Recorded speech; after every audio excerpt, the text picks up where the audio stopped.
This is the beginner's guide to psychedelic medicine. And what I'm going to do in this is I'm going to help you understand two things, or really answer two questions. Is psychedelic medicine right for you? And if so, what's the best way for you to start? Right? So, who the hell am I to be giving this presentation, right? So, my name's Tucker Max. I was named by Psychedelic Invest one of the 100 most influential people in psychedelics. You can see right there on the screen. Now, I got to be honest. I think that list is a little off. I was ahead of Paul Stamets, Roland Griffiths, Dennis McKenna, Stan Groff, like the iconic creators of this field in many ways, which doesn't make any sense. The reason I was high on that list is because I pretty well known. I've got big followings, and I'm one of the first people who are well known, at least in the modern era, who's talked really openly about using psychedelics as medicine and the impact it's had on me. And so, whatever algorithm they're using weighed that heavier. It's obviously, I'm not more important to the movement than these people, but the point is, I know what I'm talking about in terms of psychedelics, and I have some experience talking about this. But let me be really clear, I'm not an expert on psychedelics, right? What I am an expert at is being a beginner at psychedelic medicine. I've been on this journey for about 4 years using psychedelics as medicine, and I've been really lucky. I've gotten to work with some of the best and most experienced practitioners in the world, and what I've gotten to be pretty good at is bridging the gap between what it's like to be a beginner in this world and not really know anything, and the gap between that and being an expert and really having deep sort of knowledge about this space. Because what I've found is a lot of the experts in psychedelics, it's been decades since they were beginners. Like they don't even, someone like Stan Groff probably doesn't even remember what it's like to not have psychedelics be a huge part of your life, or Paul Stamets. And it's not a knock on them. They've just been doing this for so long, they don't remember what that's like. I do. It was just a very recent part of my life. And so I'm pretty good at having a foot in both worlds. And that's really what this presentation is about, is to help you who are total beginner at psychedelic medicine understand what it is, if it's, if it's for you, and where to start. Okay, cool. So is psychedelic medicine right for you? Now, let me also reframe a little bit. I'm not going to give you advice. I don't give advice. I don't like telling people what they should do or what they have to do, what they're supposed to do. I will never ever tell you or anyone they should do psychedelic medicine. Right? I don't believe that.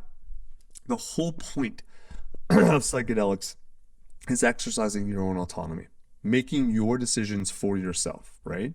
So I do have something to give though. I can give you information about my experiences. I can tell you what I've done, what I haven't done, what's worked, what hasn't worked, what I've seen, who I think is reputable, who isn't, et cetera, et cetera.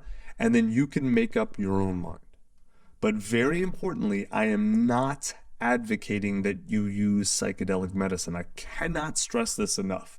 Please do not be like, oh, Tucker Max told me I should do this. No, I'm not telling you to do this. I am telling you one thing. This worked for me. It was extremely important. Psychedelic medicine was amazingly, incredibly impactful for me and in my life. It doesn't mean it's the right decision for you. And anyone who tells you you should do this, stop listening to them. They don't know what they're talking about. Seriously. What they're doing is they're projecting their stuff on you.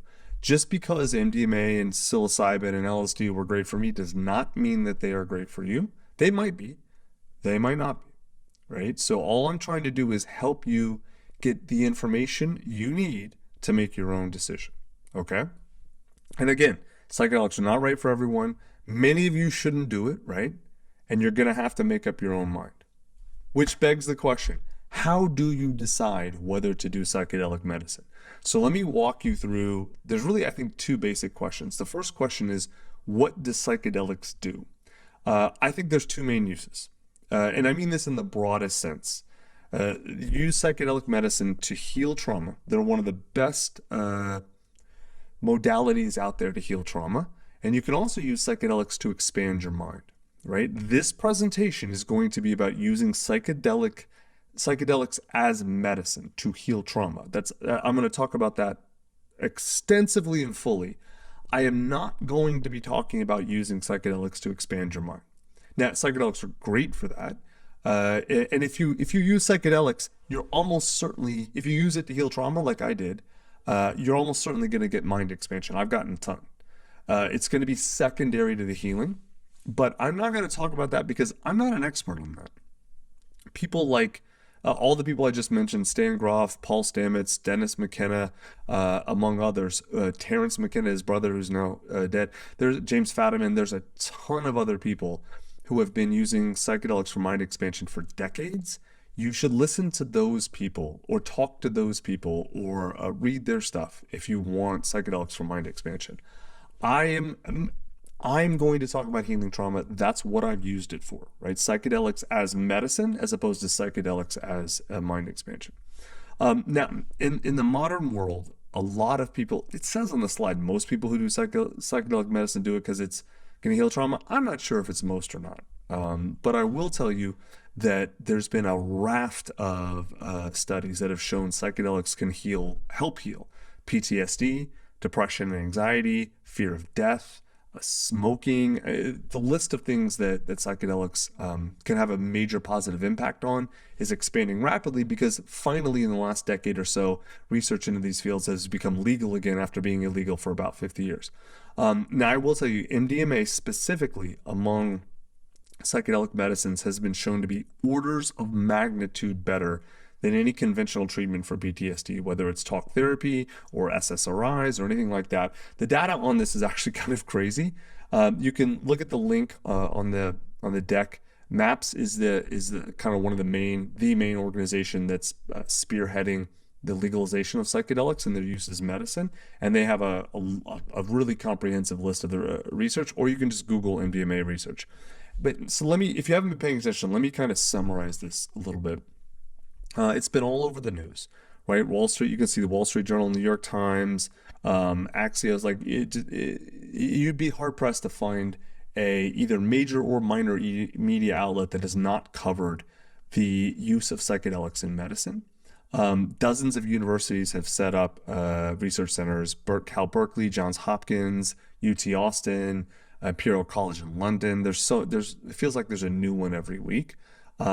Lots of people are doing it, using it as medicine. Lots of people are starting to research it and really kind of open the field. I didn't even put in the slides. There's dozens of public companies that have already launched that are developing psychedelics as medicine.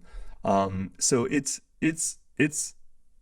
at the beginning stages, but it's coming, right? It's going to be big. So how do you know this is right for you? I'm gonna be straight with you. There's no way to know for sure. Really, there's not a checklist or a thing that you hit or a finish line where you know, oh, I have to do this. No. All you can do really is learn about it, hear about the experiences of others, look at the data, look at the results that people have, and then see how you feel about it, right? In the psychedelic space, people refer to it as being cold to the medicine. What they mean is, do you feel that it's going to be a good thing for you to try or not? Some people do, some people don't. Either way is fine. But let me give you some examples of what people say who tend to take the medicine and have good results. People who say things like, I'm sad and I want to feel better. I feel stuck in the past and stuck in my pain and want help moving forward. I want to face my issues, but I don't know how. I want to feel better and nothing else is working. I've tried everything, nothing's working. So why did I do it? I said a lot of that stuff, but let me tell you the story. I had friends of mine, some of them actually very famous, who had been using psychedelic medicine for years, and they knew me pretty well, and they knew all my issues, and I would talk about my issues, and they'd be like, "Dude, you should try mushrooms or ayahuasca or MDMA, whatever." And I remember the conversations. It's kind of funny. I totally remember hearing them tell me, talk about these things and maybe recommend them. And for years, I just wasn't ready. Like it just sounded, aside from, I was a kid of the 80s. So if you're old enough, you remember like Dare and, Say No to Drugs and all that nonsense. Propaganda, quite literally. But I fell victim to all of that. I still had part of that in me. But there was, quite honestly, a part of me that didn't want to heal. I was so used to my pain that letting go, I think, was scary. And then, I started a company called Scribe Media that helps people write and publish books. And we did a book called Trust, Surrender, Receive. And, oh man, one of the people who worked with me, he was working on the book and he decided to do an MDMA therapy session. And it wasn't what he said, it was what I saw. I saw the change in him. And I saw him, um, he just, he went, simplistically, he went from sad to happy. It wasn't quite like that, but he just felt lighter. He was more enjoyable to be around. Like, I looked at him and I'm like, that's what I want. Meaning his behavior, obviously, and his the way he felt, the way he showed up. And so I decided to do it.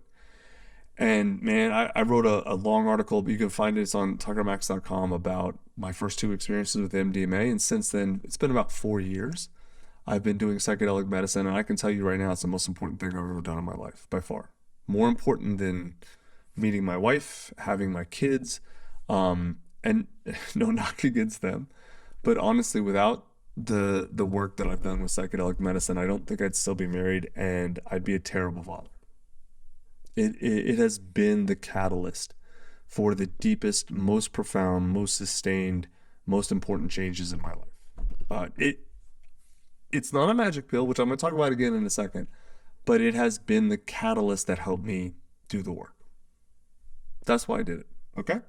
So, there are an infinite number of really good reasons to do psychedelic medicine. Most people have some story like that or something close.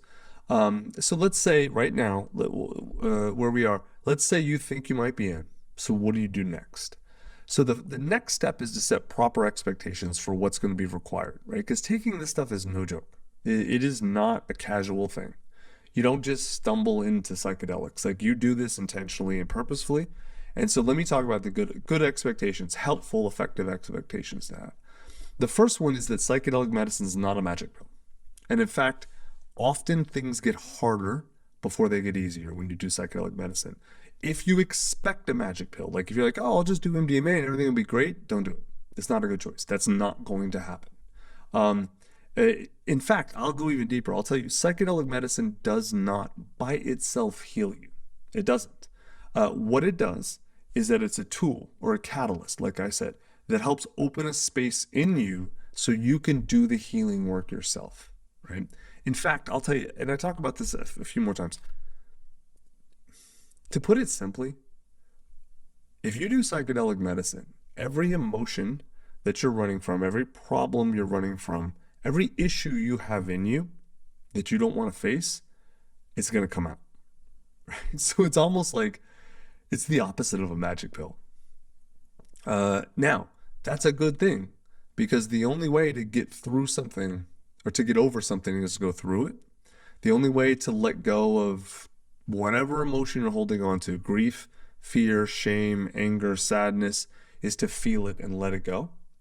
And so that's what psychedelics help you do, right? Now, second expectation. Healing traumas through psychedelic medicine is a multi-year process, right? A lot of people, this kind of ties into magic pill, but it's not exactly the same. A lot of people think, oh, I'll do a couple psychedelic medicine sessions and then I'm done. You might stop, and that might be fine. But for most people, like, I'm a good example. I'm 4 years into my journey, and I've still got plenty more to go. I could stop now. I've made amazing progress. I could totally stop now if I had to, but I still have at least a few more years. I think for me to really kind of get everything cleared out, let's say, or as much as possible. It isn't like, oh, 2 years, 4 years, 8 years. It depends on the person. I know people who have done the bulk of their healing in 2 years. I know others that took a decade. It just depends. But understand, for most people, it's probably not a couple of session thing, right?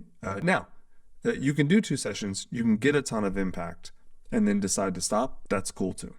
It's sort of like it's okay to take just a little bit of benefit and stop. But if you're really going to go in and do all the work, probably going to be a few years. Third expectation: building an integration practice is an absolute must for psychedelic medicine. Okay, so what's an integration practice? Because this is if you decide to do psychedelics, this is the major thing you must take from this presentation, that you don't just do psychedelics on their own, that you need to have for them to work effectively, you need to have a practice built around them, right? So integration is essentially, it's what you do to help process and come to grips with, all the things you experience on psychedelic medicine, right? Now, you want to build your integration practice first before you start psychedelics. Some people do it backwards and it can work. Ideally, you do that first. We're going to talk about how to build an integration practice a little bit later. Fourth expectation: there are real risks with psychedelic medicine that you absolutely must consider before you do it. So, for example, it's illegal. For the most part, psychedelic medicine is still mostly legal in most places. There are a few places where you can kind of get around this. We'll talk about that in a minute. But you are taking, in most jurisdictions, taking most of these medicines, you are taking a legal risk, and there could be consequences.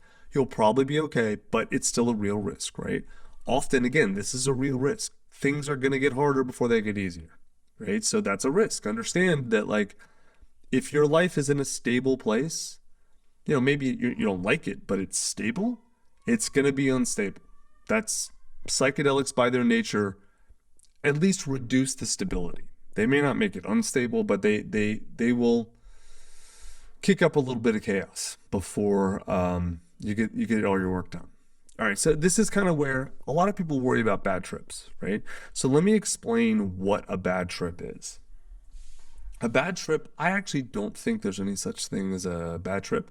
But what most people mean when they say bad trip is a lot of stuff, a lot of emotions come up that you either didn't expect or aren't ready or willing to handle, right? So, for example, an iconic kind of example of a bad trip is someone goes to a concert, takes a bunch of LSD, and then freaks out, right? So what's going on there? Well, without regard speaking about a specific person, generally speaking, what's going on is that someone who has a lot of unaddressed emotions, the LSD brought them out, right? And then they didn't expect that to come, and they aren't ready or willing to deal with it. And so the freak out is, oh God, these emotions are here and I don't want to deal with it. So let me give you an example in my life. The first time I did LSD, I took a very small amount, what I thought was almost a microdose. And I really thought I was going to take it and then just have a chill day. It wasn't really a full session. I just wanted to take a little bit because I was doing a full LSD session in like 2 weeks and I'd never done it. So I took like what I thought was a microdose or a borderline microdose. It's a little high for a microdose, but museum dose is what it's called. And I thought I would just chill in my house by myself. My wife was around, and just kind of experience it. Well, that's not what happened. Not what happened.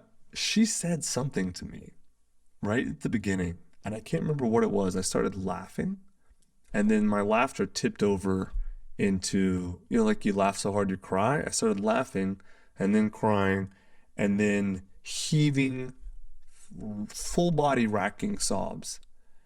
And I did that for about 8 hours. 8 hours of the most profound grief I had ever felt in my life to that point. I'm laughing now because it was like, I did not expect that. And I could have called that a bad trip. And man, it was rough. Like I thought I was going to die from grief. Or I felt like I was dying, at least sort of a little bit. And God forbid I'd done that at a concert. Oh man, that would have been unfun. And I would have called that a bad trip, I think, had I not understood. I don't do these medicines recreationally, and I not understood that something like this was at least possible. And so I'm going to talk about surrender. I surrendered to it and it was rough. But then like 3 weeks later, I felt like a new man. Like I had let all that grief go. The grief was obviously in me and I let it go. And so it was amazing. That's what I mean when I say things can get harder before they get easier, and that psychedelic medicine can bring up a lot. So just understand this is an absolute, I don't even want to say a possibility. It's in all likelihood, at least part of what you're going to get from psychedelic medicine. It's not the only thing, but it's part of the journey. Okay, once you have proper expectations, the next step is to pick the psychedelic medicine you want to take because they're not all the same and they do a lot of different things. So I'm going to walk through each of the major psychedelic medicines and I'll talk about what they're good for and how to use them. So the first one's MDMA. MDMA is really almost the perfect medicine for trauma. If you want to go, and I mean trauma in the largest sense, whether it's extreme sexual war violence PTSD, or relational trauma, or whatever kind of trauma you want to talk about, MDMA is almost always the best solution for it. It's an amazing medicine. The way it works in the brain, it's almost like it was designed for trauma. It's incredible. It's usually the best starting point for most people who want to do psychedelic medicine because it's so safe and it's so gentle.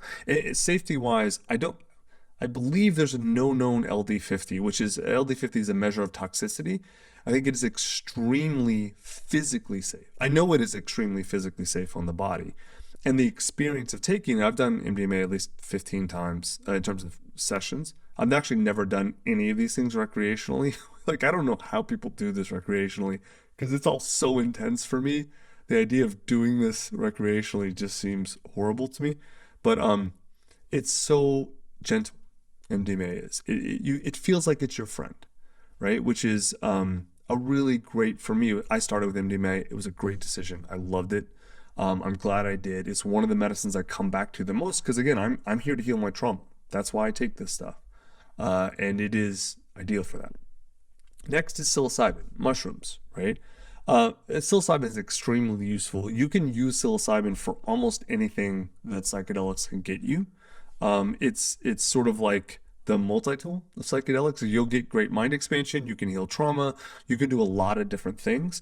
It lower doses. It's pretty gentle. And the other great place to start for people, because for some people MDMA, even though it's safe and gentle and is a little much, they're kind of afraid of the impacts of psychedelics. And so what they'll do is they'll start by microdosing psilocybin, which is a fantastic thing to do. I microdose psilocybin usually about twice a week, give or take. It's fantastic. I've been doing that for years. It's fantastic. I mean, it's really kind of helped a lot of my psychedelic journey. I will say psilocybin at higher doses is very intense. But when I say high doses, I mean like 5 grams plus. Like people don't normally take that by accident. That's a serious dose. Next is ketamine. Ketamine is legal, at least in America. It's legal in basically all jurisdictions in America. It is the best medicine for chronic pain or for suicidal ideation. There's amazing data that on this. If you're suicidal, really, if you kind of are obsessed with that idea, if it's stuck in your head, ketamine will get it out of your head for at least a couple weeks. The data on that's really good. It's also really good for chronic pain. Like if you have, sometimes you'll get an injury and the injury kind of lingers, and then the body almost, without going deep into the science of it, the body almost remembers the injury and the pain after the injury is healed. Ketamine has been shown to kind of reset those neural pathways, and it does it really effectively. I will tell you, ketamine, I've done ketamine. It is intense. It is a dark, intense medicine. I would highly recommend if you're going to do that, you have a good guide. Ketamine by itself also is very different than when you combine it with other medicines, which I can talk about later, but my experience with ketamine has been combined with certain other medicines. It tends to be really effective. By itself, it can be a lot to deal with. LSD. LSD I love, but man, it can be harsh. Like it can be really harsh. The way I like to describe LSD is that it kind of like grabs you by the back of the head and shoves your face into reality and forces you to face reality. And if you aren't ready for that, it's not a good medicine, man. It's gonna put you in. It did to me. I like that. I like facing reality, and it was even a lot for me. It's not easy to find good LSD guides. I think part of the reason is LSD fell out of favor. It was huge in the 60s, fell out of favor in a lot of ways. And so not a lot of people have experience with it. Also, the LSD trips tend to be like 12 hours. They're really long. Whereas MDMA is 5 to 6, psilocybin is maybe 6 to 8. LSD is substantially longer, and it can require some expertise. In my experience, it's better for experienced people. Some people love microdosing LSD. I've never liked that. I think I'm fairly sensitive to LSD. So it tends to be, in my experience, a medicine you kind of graduate to, not a place you start. There's also ayahuasca, which is an amazing medicine. I've done it a few times. It's incredible. It is extremely guide dependent. Whereas MDMA, the guide is important, but MDMA is MDMA. The medicine is the medicine. Ayahuasca, who brewed it, where they brewed it, how they brewed it, who's administering it, can have radically different effects. And right now, there's a lot of people calling themselves ayahuasca guides who, quite frankly, are clowns. And I would not trust to take out my garbage, much less to lead me in a deeply vulnerable and transformative experience. I know two guides who are world class, who are amazing, who have done this a lot. Whereas, man, I probably know 10 other people who are calling themselves ayahuasqueros who just should not be pouring it. They should not be leading, quite honestly. So I would be not hesitant about ayahuasca. I'd be hesitant about finding the right guide. With a great guide, it's great medicine. I will tell you, it is extreme. No, I don't want to say it is. It can be extremely challenging for beginners. It is intense. It's going to put you in the deep end. And if you want that, okay. I will tell you, I waited almost 3 years into my psychedelic medicine before I did ayahuasca. I'm glad I did. I was ready for it. Had I started with ayahuasca, I think things would have been very challenging for me. It can be tough. Beautiful, amazing, but challenging. 5-MeO DMT. So it is arguably the most intense medicine, although the next one I'm going to talk about maybe is more. It is very intense. It is like ayahuasca, it is the deep end. In my experience, it's not great for trauma. Now, I say that with some caveats. There are people who have taken 5-MeO-DMT for trauma and it has worked great for them. And there are others like me who probably I don't want to say the worst, but the hardest experience I've ever had was on 5-MeO-DMT because it tends to harvest what's on top. And I had a lot of trauma right there on top. And so it was like, okay, we're gonna deal with it and we're gonna put you in. And it was tough, man. It was the only time I've ever been like, get me out. I don't want this. It was on 5-MeO. It's rough. It's intense. Now, it is also, a lot of people just rave about it. It's a beautiful experience. It's a very intense experience, which brings kind of the last point. I think with 5-MeO, there's a big risk of spiritual bypass, right? Spiritual bypass is when someone does the medicine, but not the work. Right? So, and I mean the emotional work. And the reason there's a risk of this, ayahuasca and 5-MeO-DMT are the same in that it is very easy to focus on the peak experience because it will give you a peak experience and not kind of integrate the experience in the work, which that's what some people want to do. And that's fine, but if you're doing that, you're not doing psychedelic medicine, you're just doing drugs with your friends. You can call that mind expansion, but even in my experience, it's really not that mind expansive. I think it's a great medicine. It's very intense, and it is probably not a great place for most people to start. It's definitely not. The last one is Iboga. Iboga is arguably the most intense psychedelic. There's a legit risk of death on Iboga. Now, you have to have very specific cardiac issues, so it's not like any random person can die. The Iboga practitioners I know, the good ones, screen you for cardiac issues, and if you have those, they don't sit with you. If you don't, you're probably fine. it's mostly been used for addiction because iboga is like a hard reset on your brain. It's no joke. And so people who have really intense drug addictions like heroin, cocaine, or whatever, iboga is actually really good. It is the only one on the whole list I do not have experience with. I intend to take it probably early next year. Um, I think we'll see. But it is, unless you have serious addiction issues or you are really looking to just learn to swim in the middle of the Pacific Ocean, probably not the best place to start. So, which one do you start with? In my experience, for 8 to 9 out of 10 people, MDMA is the right place to start.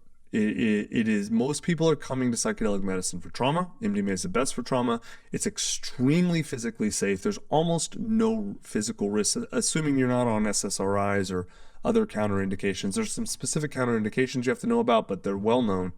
And so it's very physically safe and also even emotionally safe. If you're on MDMA and you start having an experience that's really more intense than you want, you can sort of modulate it in a way, right? You can distract yourself. Um, uh, Whereas, like, if you're on LSD, you're on LSD. You're on the roller coaster. It's not stopping to let you off. MDMA maybe doesn't let you off the roller coaster, but you can slow the roller coaster down, so to speak. For the other 15-ish% plus psilocybin, there's certain people for whom MDMA is not the right beginning choice. Psilocybin tends to be better. Um, uh, or even microdosing psilocybin. I know a ton of people who started microdosing psilocybin, then did MDMA, and then kind of went forward from there. And to different medicines, that works great. Some people like psilocybin tends to be ego shattering. It's very visual for a lot of people. They kind of like that experience.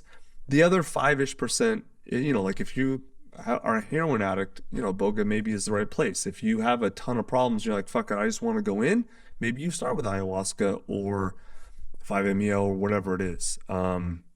That's why I don't want to say for everyone it's X. It's not. But if you're not sure, it's probably going to be MDMA, maybe psilocybin. So let's say you've picked your medicine, the next step in sort of moving forward would be finding the right guide, someone to help you with this. You don't do these things alone. So a guide is a person who holds space for you while you're experiencing psychedelic medicine. I was one of those people who were like, what the hell does it mean to hold space? Hold space is a term used in the psychedelic medicine space. It generally means you're taking care of everything outside of their body and mind so that they can do this medicine and have this experience and know that they are safe. And then you're also there if the medicine becomes very intense or challenging and they need or need some help, then you're there to help, right? So how do you find a good guide? Well, there's a lot of ways. So and what are you looking for? Let's talk about the legal options first. So the fully legal options you can do right now with no issues are ketamine clinics. In America, there's tons of them, and you can go to almost every city and region has them, and you can go to ketamine clinics. The problem with ketamine clinics is that they don't tend to be very good guides, right? Like most ketamine clinics will throw you into a blank room by yourself and hook you up to ketamine and be like, good luck. That's I would not do that. If now there are, that was it's starting to shift a lot. There are companies like Field Trip, which are in a lot of the major cities, and there's some others who are starting to realize that doesn't work, and so they have an integrative practice for you where like you come in, you do a couple counseling sessions sessions, and then someone sits with you the whole time, right? And where you're in the room in a much lighter, brighter space. It's called set and setting. A space that's warm and comfortable. You have a person there, in case you need to hold someone's hand or help you navigate some difficult emotions or even just bounce something off of. I would look for that in ketamine clinics if that's what you're going to go for. There are also psychedelic churches, and there are a bunch of them now. There used to only be a couple, and a bunch have sprung up. I know, I don't know if he wants me to talk about this publicly. I have some friends who started some. So the long story short, churches that use psychedelics as their legal sacraments can administer them legally. Like the Lakota, the Native Americans use, for example, peyote in their religion, and so that's like if you're an inducted medicine man shaman in the Lakota religion, then you can use peyote, right? And you can administer peyote to people in that religion. There are ayahuasca churches, there are MDMA churches, there are psilocybin churches. In the article associated with this, I link some of them, and I link some of the guides to some of those, to the different churches. I don't have a ton of experience dealing with psychedelic churches. The few that I know are pretty good, but that is a legal option. The next legal option is you can be a study participant, meaning like there's tons and tons of studies now on the impacts of all these medicines. If you find one of the university's centers that's running a study and you you're able to get into the study, then that's legal and you can do that. There are also psychedelic resorts. They tend to be overseas. So for example, psilocybin is legal in Jamaica. And so if you want to do mushrooms, Jamaica's a great choice. Costa Rica, there's a lot of these that are in Costa Rica. It's kind of a gray area in Costa Rica, but it's legal enough. I know there's ayahuasca and iboga and psilocybin retreats in Costa Rica. Also, ayahuasca is legal in Peru, I believe, or it's legal enough, right? And so there's a lot of ayahuasca retreats in Peru, which is kind of where it came from. If you look around, and in the article I link some. Now, let's talk about less than fully legal options. So there is a network in America of underground, in quotes, guides. These are people who have done their work with the medicine, or enough of it, and they now sit for other people. It's how I did MDMA the first time. There was a woman named her pseudonym is Ann Other. She's a therapist, a psychologist in New York, has an office and everything, and she's been treating people with MDMA for decades. And I got connected to her, went to her place, and it was amazing. She's trained some guides, actually a couple dozen, I think. And so that's like one network. There's some West Coast networks. I'm in Texas. There's a big network of guides in Texas now. And so finding one of those guides is a great way to do these medicines. If you're watching this video, I do know two guides now most guides won't take blind referrals, meaning I know probably 20 guides. And most of them say, "Oh, Tucker, I'd be happy to sit for a friend of yours, if you, because I know you or whatever, or I've worked with them, and if you have a friend, someone right? Because what they're doing is illegal, they could be arrested, etc. But most of them if you don't know the person, don't refer them. But I do know two of them, one in New York and one in Nashville, who are willing to take what are called blind referrals, right? So if you're watching this video, I probably don't know you. And so if you email me and say, "Hey, can you refer me to a guide?" I'm like, "No, I can't." There are two I know who will actually allow me they're cool with me handing out their info to people I don't know. If you want a referral to one of those, just go to the contact form on tuckermax.com, fill it out, tell me you want a referral. I'll be happy to send you their info. Now, whether they respond or not, they work with you, that's between you and them. I don't get any money from this. This is not a affiliate program I run. Could you imagine? It's just, this has been such an amazing thing for me that I don't think I could do this and not help people find guides. So if you want a referral, hit me up. So the next question is, do you need a guide? In my experience, yes.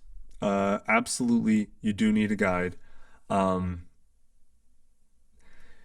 I have done some of these medicines a few times myself. The experience was, I don't want to say it was bad. It wasn't. It wasn't as productive and useful. I will tell you, I have been in sessions where, let's say a friend of mine was doing medicine. They wanted me there with them and the guide, me kind of for support or whatever. And I've seen some really rough things come up.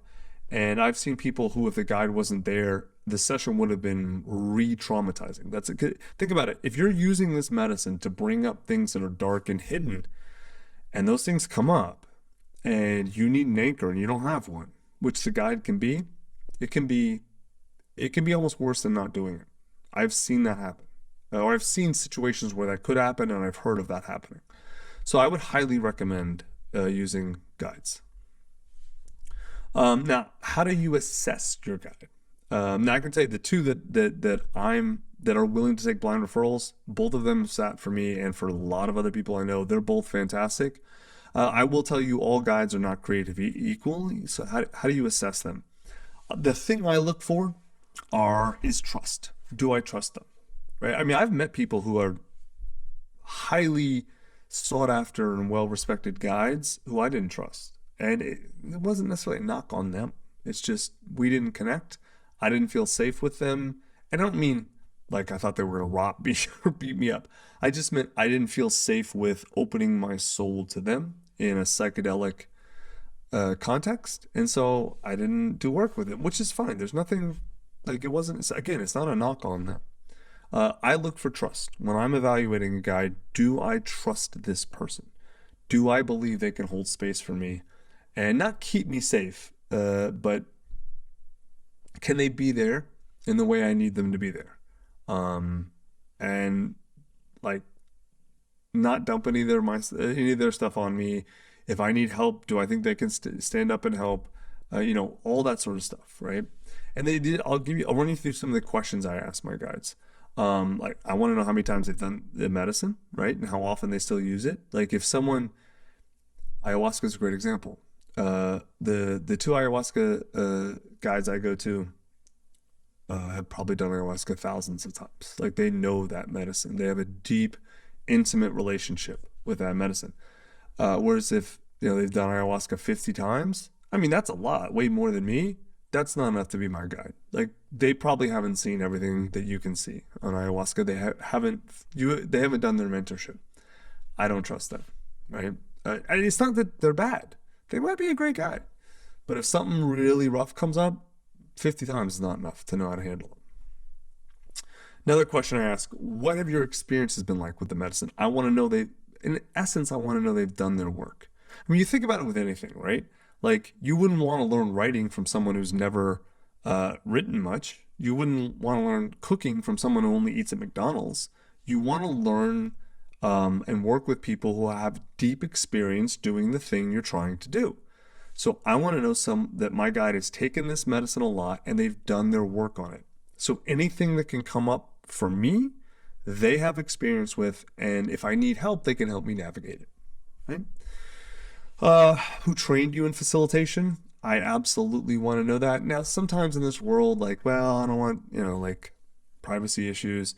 But generally speaking, the guides I know are willing to talk about who trained them, how they were trained, their approach to facilitation, to being a guide, all that. I want to know that, right? How many people have you guided? Like I said, if someone's done ayahuasca 50 times and led 20 people, no. They should be apprenticing under a master. They should not be out doing stuff alone. And just as an example, right? So I want to know that this person's been doing this for a lot of people a long time. And they've seen everything basically you can see. And so it's like, okay, they know how to handle it. What happens if things get hard? So I use this as a test for guides. I want to see how they react. I'm at this point, I'm pretty skilled. I know how to handle stuff that comes up on medicine, but man, there's probably a lot of deep layers I haven't gotten to yet, right? And so if I'm going to guides now, I want to know these guys are really good, because if something comes up, it's something that survived 4 years of other medicine. So that means it's like probably really, really deep and buried and dark. And so I want to know how they look at bad trips, so to speak. I want to know how, generally speaking, their approach to it. And then does it feel right to me? What's the worst, hardest, most challenging thing that's happened to you? I want to know, have they been through shit, right? Have they seen shit? Why'd you focus on this medicine, right? As opposed to any others? And others, a good example, she's done ayahuasca a bunch, she's done almost every other medicine. She liked MDMA, and her answer to me about why she focused on that was very interesting to me, and it helped me understand her kind of approach. It's a less important question necessarily than the rest, but it's one I like to know. Also, when you're assessing a guide, I like to focus on what questions they ask me, right? Because if they're not interested in why I'm doing the medicine, my preparation, if they don't ask me about my integration techniques and practices, that means it's not a good sign.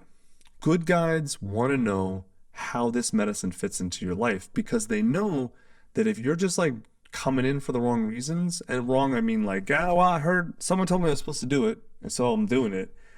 It's in a lot of cases better to not do it than to do it in a way that's not effective. And so they want to know the whole context for you. So also, I look at like, oh my goodness, if they're not asking you medical questions, that's a bad sign. Like for example, every medicine has a few counterindications, things that you should not be on while you're doing it.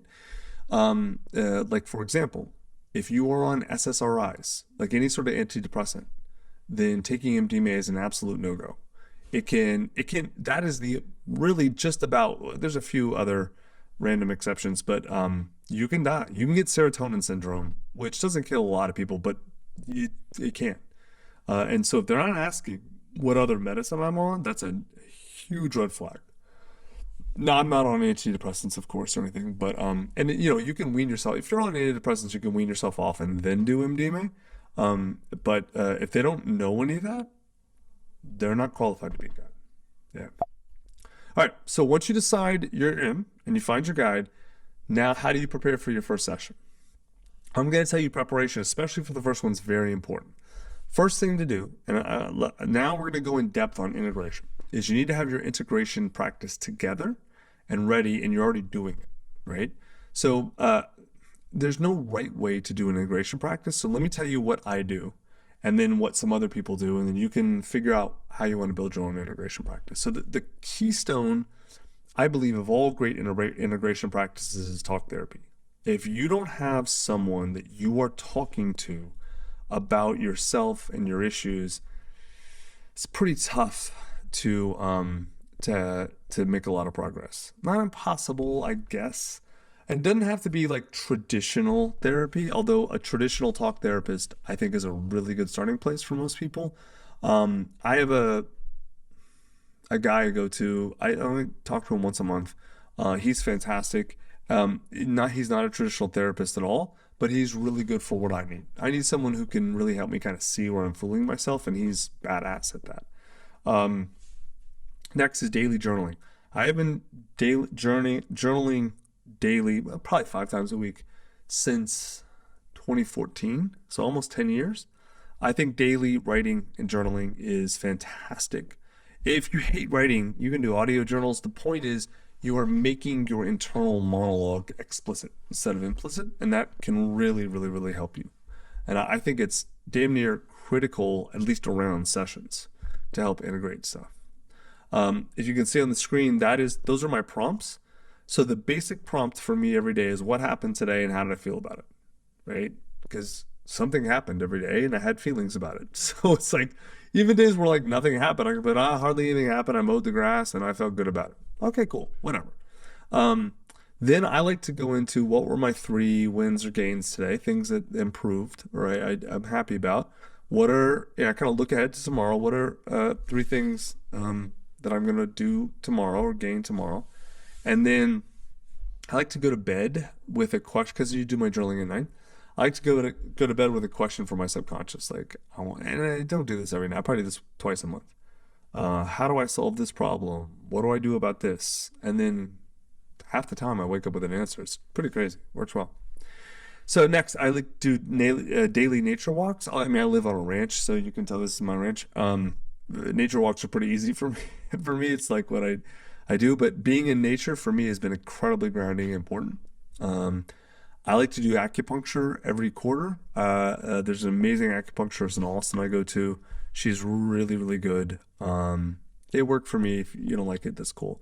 Body work I like to do, which meaning like massage, craniosacral massage. I like somatic release, which are two different types of massage, but they focus on where kind of trauma stores in the body, which I know sounds weird, but when you start to dive deep in the research of trauma, you realize it's exactly right. And so massage and stuff like that works really well for me.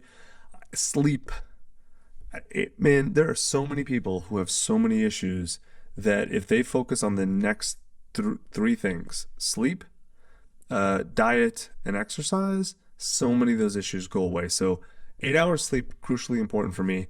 Diet wise, I try to eat no seed oils, no refined sugars, no refined grains, right? So like meaning like I avoid, if it's food that comes from a factory, I don't eat it, right? That's another way to think about this. But seed oils, especially canola, soybean, all that, none of that. That stuff is toxic. Literally, canola oil was invented to be a machine lubricant. It is not meant for your body. I basically eat meat, and all my meat comes from my ranch or from places that I hunt around here. So it's as healthy as it gets. And vegetables, ideally from farmers around here, I know. And that's pretty much it. And then I do for exercise, I do Brazilian Jiu-Jitsu and MMA, whatever your exercise is. And then fucking ranch work is a lot of exercise, man. It's no joke.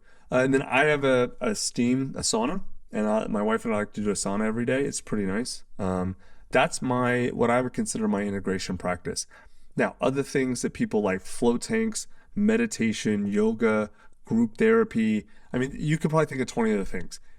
I'm not telling you my system is the right system. It is a system. It works for me. Put together, and those 9 things you saw here, that came together over like 4 or 5 years, right? So it's not like I just woke up one day and started doing all 9 of these things. That doesn't work.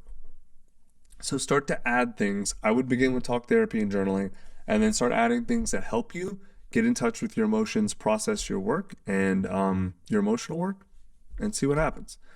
Now, okay, so once you have your integration system set up, you or at least a part of the system, the beginning of your system, not your full system. You're doing 1 or 2, 3 things. Okay, then I would really connect with my expectations and intention for the session, right?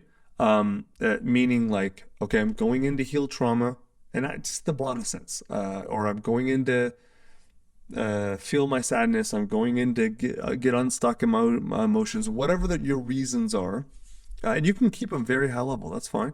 And then and understand. Okay, I expect this might get hard, and et cetera, but I'm ready for it. That's pretty basic. And then third, as prep for your first session, set expectations of the people in your life. Right. The question I get from a lot of people is, do I have to tell people I'm doing it? No, you don't. If someone's super close to you, like your wife or husband, you probably want to tell, like, if you don't want to tell them you're doing this, then that maybe is an indication of a lot of other things. But, this is going to be intense. And so you may need like a couple days off and stuff like that. So just, even if you're not telling people, like, take time off work, set up your life so that you have the time and space afterwards to recover, which we're going to talk about in a second. But the people that you're going to tell you're doing this, maybe even show them this presentation. Here's what I'm doing. Here's how it's going to work. Just so they know, right? All right. So you've prepped, you're ready. You go to the first session. What can you expect?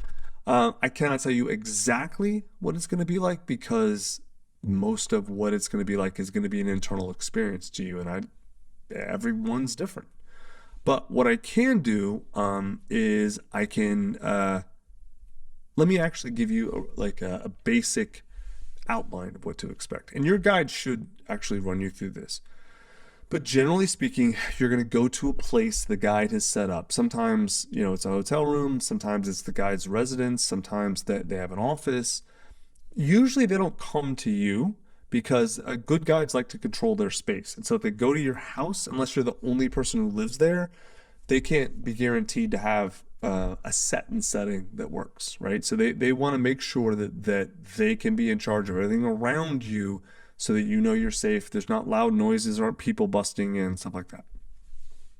And so let's say you go to their office. So what you're generally going to find is a place that's warm, comforting, soft music, candles, soft lighting, stuff like that, right? Like kind of an airy-fairy type place. And incense burning or sage or Palo Santo, like stuff like that. And they're gonna have a sofa or a twin bed or something for you to lie on. And generally speaking, you're gonna wear eye shades and lay down on the sofa after you take the medicine. So why eye shades and why laying? Eye shades, I didn't believe this at first, but now with experience, I'm like, oh, totally. When you wear eye shades, what that does, it cuts off your visual cortex, right? Which is like when you're using your eyes, it uses up like 70% of your brain capacity or something like that, some very high percentage. And so by essentially cutting off your vision, you're forcing yourself inward, which is kind of the point, right? Like you're using medicine to take a meeting with yourself. And if I'm looking around, I'm distracting myself from inside, right? And again, that sounded like bullshit to me until I did it. And I'm like, okay, yeah, this is all right. I like laying down because it helps me relax, and most people do. Some people like to sit up. That's okay too. But generally speaking, the point is you're going to probably cover your eyes in a dark or soft light place with melodious, calming music playing and calming smells, and you're going to take a meeting with yourself. So what's going to happen? For most sessions, not all, most sessions, you're going to feel I can almost guarantee you're going to feel very intense emotions. They're not always going to be, I don't believe in negative emotion, but they're not always going to be challenging emotion. You might feel intense gratitude, intense happiness, intense love. I did, God knows, on MDMA, right? So you're going to feel, right? And most people that I know that do psychedelic medicine, including myself, absolutely. It's one of the first times in their life they ever really felt true, deep, intense emotions, right? That was true for me. And so stuff's coming. And it's not all bad, or not all challenging, not all hard. It can be good, which can be challenging in its own way for other people, right? For some people. Like I know feeling deep, intense love at first for me was very hard. Very, very hard. For a lot of reasons. But so a few things you might want to keep in mind. Set and setting's key. Like we talked about, a good guide will control that really well, and you're going to feel very safe, comfortable, calm, relaxed, ready. I like setting an intention, but I also like to keep it general, high level. My base intention for basically all my sessions is I want as much healing as I am ready to receive and get. Something like that. I'm coming in to heal whatever it is that needs to be healed, right? Now, the mantra that I like to use is called, to help me remember what to quote do in a session, is trust, surrender, receive. And what this means is I trust the medicine that it's going to do its job. Doesn't do my work, but it does its job. MDMA is going to be MDMA. Psilocybin is going to be psilocybin. I trust the medicine. I surrender to the process and to the medicine. So like instead of trying to control what I'm feeling, I surrender and let what I'm feeling come up. And then I receive whatever that is, right? So let's take an average MDMA session for me. I trust that MDMA will do its work, and it always has, assuming that what they're giving you is MDMA, which if they're a good guide, they've sourced it and tested the medicine is pure. I surrender to it, meaning I don't try and control it. I don't try and be in charge. I let my body and the medicine do their work, and and then whatever comes up, I receive it. So if it's grief, God knows I had a whole year where it didn't matter what medicine I did. It didn't matter how intense it was grief. Grief came. And so I would surrender to the grief. I'd let it came up, and then I received it, and I felt that. Man, that was hard. That was a year of hard emotions. But God, it's been great for me, man. I've let so much of that go. That's how you do it. All right, trust, surrender, receive. That's the thing that really helped me. You can really boil it down, the whole thing, to surrender. If you just surrender to the process, if you just let go of trying to control, almost all the good stuff comes. All right, so you've had your first session. I know a lot of people are like, but can't you tell me more? And I'm like, I could, But let me tell you, I'll tell you two things. One is that the more you quote know about what to expect that's coming, the worse the session is going to be. It's usually better if you just don't have expectations and just decide I'm going to surrender what comes up. And I know that drove me crazy at the beginning of my journey when people would tell me that. They're right. That really is it's accurate. It's a good, I should say, it's a good instruction. And so the other thing is the experience really does vary widely. I've been in rooms where people had experiences like nothing I've ever had on psychedelic medicine and vice versa, right? So your experience is going to be your experience. It's just how it is. All right, next. So after your first session, what do? Integration. That is actually where the work happens. You're going to do of the healing that happens from psychedelic medicine. In my experience, 10 to maybe 30% is during session. Always the majority is after the session. Always. I didn't know that sounds weird, but it's been very accurate in my experience. I will tell you, I would highly recommend you do not talk about what happened in the session with other people for a while. Maybe with your therapist, but like I find it to be very helpful if I don't talk too much about it with other people. Instead, let myself feel it. Because the more you talk about it, discussing with people is about trying to make sense of it. Sometimes most of the time it's better to just let it land and feel into it rather than trying to make sense of it immediately from talking, right? I like to take a lot of time off after my sessions and clear my calendar and keep surrendering and letting stuff come up. Like, for example, if I do MDMA session on Thursday, I make sure I have nothing Friday, Saturday, Sunday, right? That really helps because a lot of times stuff keeps coming up. Like I don't want to say the session keeps going, but you're in a very open space. And if you take time and space, more stuff can come up that you can then feel and then heal.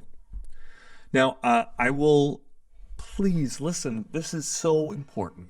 I cannot tell you how many times I've seen someone do one session, maybe 2 sessions, and then just everyone, you have to do this, no, don't do that. If it was an amazing, beautiful experience for you, that's awesome. And that's the point. And I'm so happy for you. Don't tell other people what they have to do or what they should do, especially with this. You notice how I started this? I said, I'm never going to tell you to do this. I'm never going to tell you should do this. There's a reason why. This stuff is no fucking joke. It is serious and intense. And if people coming into this who are doing it from positions of shame, which is should is a shame-based energy, a shame-based frame, it can be dangerous, truly. This is the sort of thing, for it to be effective, you want to come from it from a place where you are really freely choosing it and you're doing it for your reasons. Okay? So now, if you want to do this and then talk about your experiences, great. I would highly recommend you do it the way I'm doing it here. I talk about what I've done, what I've experienced, what I've felt, how great this has been for me, which is not the same. This is great for me is not the same thing as you have to do this. They are, to me, diametric opposites. All right? Make sense? Good. And again, I'm going to hammer this. I cannot say this enough. Psychedelic medicine is not for everyone. You do not have to do this. It's okay to not want to do this. Truly. Like, I don't judge. Man, I know so many people who would greatly benefit from this, who don't want to do it. Cool. I don't look down on them. I don't think they're stupid. I don't think they're cowards. Part of me kind of wishes they would do their own work in whatever modality they choose to help them, but that's just because I want the best for them, right? I know plenty of people who do tons of emotional work without psychedelics. You don't need psychedelic medicine to do. Man, I know people who do yoga and they get to the same states I get to on MDMA, and great, it works for them. Do it. This is not a necessity. It's a tool that's been very beneficial for me, and I've seen been very beneficial for a lot of people. Okay? So let me point to some resources where you can go deeper. I'm going to give you 3 in this presentation. If you go to the write-up of this, I have a whole long blog post that goes deeper in a lot of these sections, and there's a lot more resources in there. It's on tuckermax.com. The best book about MDMA, and hands down, is a book called A Dose of Hope. It's by a friend of mine, this guy, Dr. Dan Engel. He's in Austin. He has he's a psychiatrist. He's been involved in a lot of the research and other stuff with MAPS. This book is a parable, right? It's kind of like they take an average dude who decides to go through a 3-session MDMA sort of arc, and it's fucking amazing. Like it really shows you everything I just told you. It tells you in a way more fun, sort of engaging way, and it goes really deep, and it's awesome, but without being thick. It's really, really a great book. If you are thinking about any psychedelic medicine, but especially MDMA, I would highly recommend A Dose of Hope. Now, there are not many people ask me, like, how do you do emotional work? What does it mean to do integration? There's not a great book yet out on integration. There is a book though on it's called How to Do the Work by Dr. Nicole LaPera. She's if you know on Instagram, she's a holistic psychologist. This book is the best book I've seen on how to do emotional work in the broadest sense. You can take the systems and processes in this book and apply them to psychedelic therapy perfectly. She's pretty remarkable. Her stuff is really great. I really like what she teaches. I use a lot of it. That's the second book I'd recommend. If you just read A Dose of Hope and follow that structure, that's going to work. If you want a more defined structure, How to Do the Work is great. The next book is not a must read. It's just some people like me. I wanted to know everything about trauma and therapy before I did this. And so I read a book called The Body Keeps the Score by Bessel van der Kolk. He's one of the main researchers in trauma. Him and Peter Levine, a few other people. This is the dude. And it's a long book, and it's deeply scientific, but it really unpacks for you what trauma is, how it works in the body, all that kind of stuff. It doesn't talk about psychedelics much. He's mainly a researcher on trauma. That book will kind of open your eyes in a lot of ways. All right, if you have questions, I'm happy to do follow-up stuff and answer some of those. The best way to to send questions to me is to go to tuckermax.com/contact-tucker. If you look at the show notes, we link to it directly. Or go to tuckermax.com. There's a contact page. Click on it. That form goes directly to me. It's not going to some VA somewhere. It goes to me. If I can answer the questions, I will answer them. I might answer to you in email. A lot of them I'm going to probably do short episodes on to help people. I'm happy to answer those, happy to help out. I'll tell you the reason I do this. I've invested in some of the public psychedelic companies, so like I'm going to make money, but I don't do this for money. I haven't started a company in this space. I do this because psychedelic medicine for me has been the most important thing I've ever done. And I don't think I could do this. I could not do this without sharing with other people. Like, hey, I was in so much pain, and things were so hard for me, even though I was in all ways successful when I started this. Yeah, all the objective ways that our culture tells us success is measured. I had them all in spades, and I was still miserable. Man, this stuff it's been both the hardest, most challenging thing I've ever done, and the best, most rewarding thing I've ever done. So if that sounds appealing to you, this might be an avenue to go down. If you do, I wish you luck, and I'll see you on the other side.